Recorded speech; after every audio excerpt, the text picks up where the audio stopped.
Chapter 68. By this time, they're making a mile or two per day. On the 7th of August, they cross Braddock's Road at 189 miles and 69 chains. 32 chains further on, they cross the road a second time. The next day, a mile and 35 chains beyond that, they cross it a third time. I'm not content with this, Dixon. Not at all. 3 agents for Philadelphia land speculating interests are said to be out here this summer, scouting real estate. Harris, Wallace, and Friggs. The metropolitan cabal back there, 'tis said, goes upon the hope of the next purchase of the Indians, of as much trans-Alleghanian land as possible. The settlers, having been served eviction notices last year by Captain Mackay and the Highland 42nd, and withal surveying itself about to be proclaimed a crime, £50 fine and 3 months in jail, these gentlemen suppose they may take over the rights out here for virtually nothing. 3 months for surveying, Mason marvels. And if someone's been doing it all his life, and think of the money, is that £50 per act of surveying? Per diem, perhaps? Thank ye, friend Mason. Before crossing the big Yokio Guinea in the evening after mess, the surveyors gather all who've followed the party undaunted this far. Now, like Prospero, must I conjure you all away, for from here to the warpath we'll have no time for gentle recreations, but must stand watch and watch as far west as we may. What? No musicians? The Indians love our music. The Indians will need their ears for other tasks. We must go back to the fort then. We'll wait for them at Cumberland. A long way, sister. So far we've enjoyed an escort of Mohawk fighters, best in the land. Who'll be protecting us on the way back? Might get lucky and hook up with a band of axemen headed home. They'll be long gone, absorbed like hailstones into the earth. Well, I'm not languishing by the banks of Potomac. I'm for some place with lamps outdoors and purses full of idle specie. Anybody for Williamsburg? They arranged to keep the sector at the house of Mr. Spears, where Braddock's Road meets the bank of the Yokio, and go in search of the ferryman, Mr. Ice.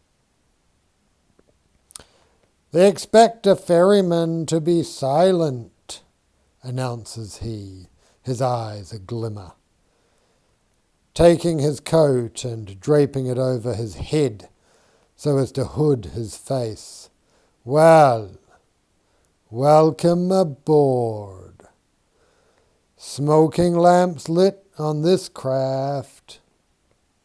On shore his brother-in-law is setting out the line, allowing them to be taken by the stream, as his nephew upon the further side waits to begin hauling them in. Exactly in the middle of the river, for a moment, No one can see either father or son. To appearance, the passengers stand upon a raft in a boundless body of water. Now here is what they did to me and mine. And the last ice proceeds to tell every detail of the massacre that took his family in the dread days of Braddock's defeat. Time, whilst he speaks, is abolished. The mist from the river halts in its ascent. The frogs pause between croaks, and the peepers in mid-peep. The great black cobbles of the riverbed stir and knock no longer. The dead are being summoned. The ferryman's grief is immune to time, as if in exchange for a sacrifice of earthly freedom to the flow of this particular stream. You think this is some kind of penance? Hey, I enjoy this. Such looks on passengers' faces when they hear how the flesh and bones of those I loved were assaulted. They are used to tales of Frederick's ranked automata, executing perfect manoeuvres upon the unending German plain. Down here in the American woods, that same war proceeded silently, in persistent shade, one swift animal death at a time. No treaty can end it, and when all are dead, ghosts will go on contending. 'Twas the perfect war, no mercy, no restraint, pure joy in killing. It cannot be let go so easily.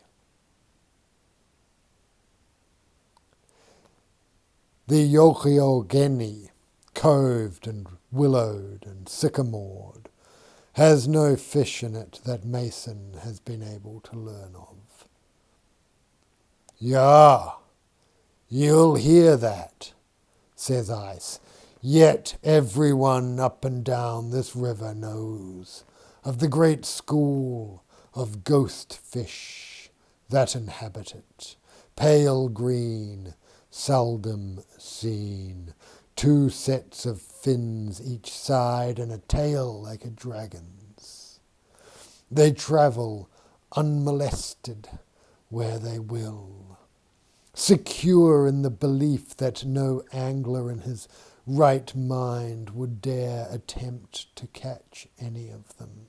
And that, sir, could be where you come in." Dixon is trying to nudge Mason alert, but owing to the darkness, not always connecting, Mason is already simpering like a milkmaid. "Who, sir? I am but a country coarse fisher, after the odd chub or roach. Whatever the mills haven't killed or chased off actually is usually what I settle for. And goodness, why, this fish of yours sounds far too much for my light rod skills, being so very, as you might say, big." Mason, Dixon, not often a mutterer, mutters. "Up to 5, some say 6 foot long," Ice avows. "Big as a man or woman, pale as a floating corpse. Yet these do live, though few have dared. Some of us out here have taken ghosters. I could show you more than one, stuffed and mounted, No question of eating them, of course. Indeed, no question trying to hang one over the hearth, given the wives who object to looking at them for long, or at all. The Yokio, as it comes down off the mountains of Virginia, descends very rapidly, very dangerously. You might not want or even be able to wade in it. Some think it's the fall, the very speed of the flow, that creates these ghosters. No one knows. Their entire lives are engulfed unceasingly in change. They never come to rest. They never know an instant of tranquility. One wonders what must their idea of death be. Ice's feigned smile nearly unendurable. How are they going to deal with eternal rest? Unless this world be already their purgatory, and they no longer classifiable as living fish. And what of those who seek them? Ghosters are accorded a respect comparable to that shown the dead. If we get out upon this river tonight, says Mr. Ice, perhaps we'll see a few. They like it just after the rain. In the sunlight, they show up against the black rocks of the riverbed. In the dark, they glow some. For one another, they do. Us, they pay no mind, in a way that could prove an advantage. To an angler, bold enough. Pray you, Mason's hand upon his bosom. Mr. Ice abruptly turning to Dixon. Forgive me, sir, if I stare. Yours is the first red coat to be seen in these parts since Braddock's great tragedy. The only ones out here with opportunity to wear one, being the Indians who from the corpses of English soldiers took them. Even to these savages, even intoxicated, 'tis too much shame ever to put a red coat on. Yet I find it a means when in the forest of not being innocently mistaken for an elk. Nor should anyone mistake me for a tearful fool, advises Emmanuel Ice, merely upon observing how I must battle against a daily sadness. The graves of my family are in back of the cabin, up that meadow, near the line of cedars. I visit every day, yet grief too solitary breeds madness. At my work I meet a good many of the public, who travel in these parts, who will sometimes, like you, let me bend their ears with my particular woes. It keeps away the madness. Hey, you think it's over out here, Redcoat? It's not over. The fall of Quebec was not the end, nor Bouquet's success at Bushy Run, nor the relief of Fort Pitt. For there is ever a drop in the cup left, another shot to be fired, another life to be taken off cruelly in unmediated hate. Every day in this forest life, somewhere. The last dead in this have not yet been born. Young Horst will now pass among ye, with a raccoon hat. The contribution is 6p. Thanks to audiences like you, this place is proving to be an elf's treasury. But this is horrible, protests Mason. Mr. Ice, how can you use your private tragedy for the mere accumulation of sixpences. How sinful is that? Mr. Ice wishes to know. Were any of you out here then? Not since Westphalia such evil. Without restitution, what's the point? Here's my opportunity to redeem some of that terrible time, to convert enemy rifle balls to gold. How can any person of sense object to that? Meanwhile, there all of you are, accosting strangers in taverns, spilling forth your sorrows, gratis. One day, if it be his will, God will seize and shake you like wayward daughters, and you will thenceforth give nothing away for free.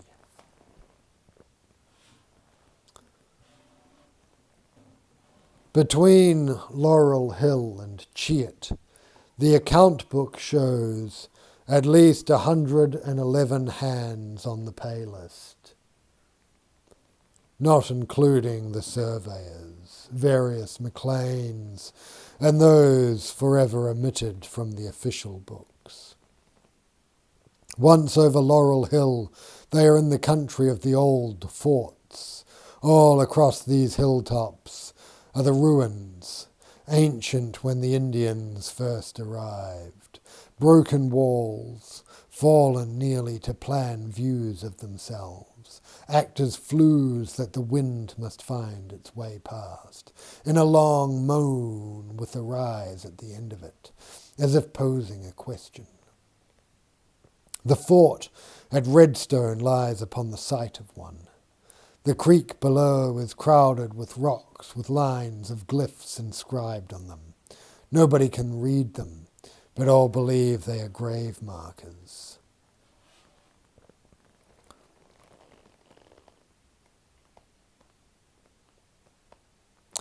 The old stories say the forts were built and later abandoned by a nation of giants who possessed a magic more powerful even than that of the English or the French. Fortifications, says Dixon. Against what? The Indians laugh. Each other, maybe. Now and then you'll find these gigantic bones, says Hugh Crawford. Human? Inquires Mason. Sure seem to be. Been there a long time. Everyone out here knows of the old forts. When it becomes very dark and thunder gusts come sailing in over the ridgeline, fanciful uncles tell nieces and nephews that the giant people are back, loud as ever, seeking to reclaim their country, redeem it. Some bite at this, some do not. Within the broken perimeters lie monoliths that once stood on end, recumbent, the Indians believe. They are dead or sleeping. Upright they live, likenesses neither of gods nor of men, but of guardians. Guardians, of helpers. They live, they have powers. In England, you see, Mason feels impelled to instruct the Indians. They mark the positions of sun, moon, some say planets, through the year. They are tall, like men, for the same reason our sector is tall, in order to mark more closely these movements in the sky. Small differences mean much to you. There is power in these. The finer the scale we work at, the more power may we dispose. The Lancaster County rifle is precise at long range because of microscopic refinements in the finish, the rifling, the ease with which it may be held and aimed. They who control the microscopic control the world. Listen to me, defecates with pigeons. Long before any of you came here, we dreamed of you. All the people, even nations far to the south and the west, dreamt you before ever we saw you. We believed that you came from some other world or the sky. You had powers and we respected them. Yet you never dreamed us, and when at last you saw us, wished only to destroy us. Then the killing started, some of you, some of us, but not nearly as many as we'd been expecting. You could not be the giants of long ago, who would simply have wiped us away and for less. Instead, you sold us your powers, your rifles, as if encouraging us to shoot at you. And so we did, though not hitting as many of you as you were expecting. Now you begin to believe that we have come from elsewhere, possessing powers you do not. Those of us who knew how have fled into refuge in your dreams at last. Though we now pursue real lives, no different at their hearts from yours, we are also your dreams.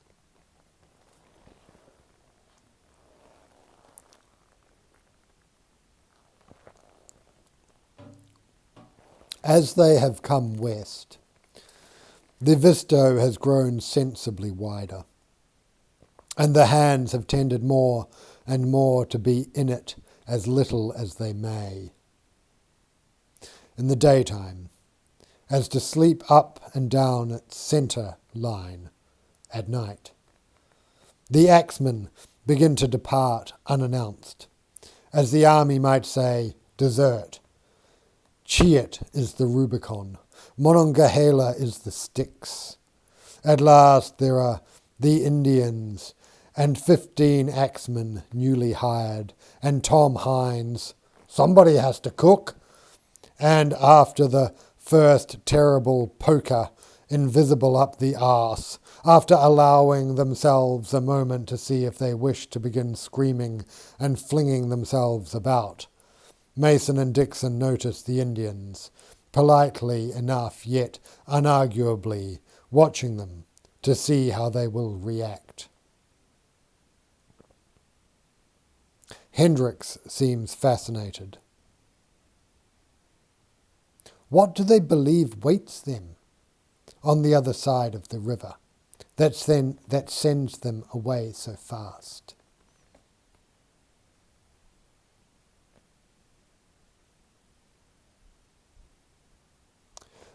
They said Shawanese, Delawares, Mingos. Someone said a tribe whose name they've never heard.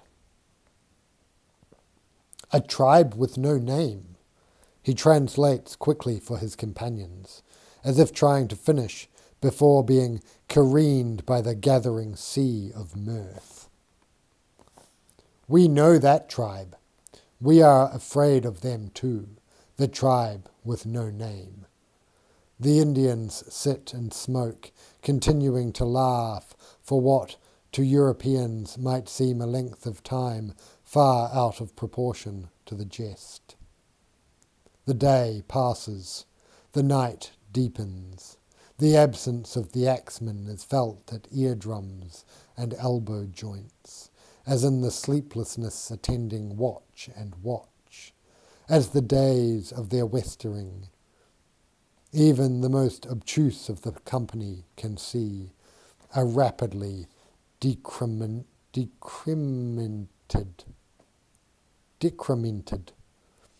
as in a game of darts, to zero, waiting moment upon moment, the last fatal double.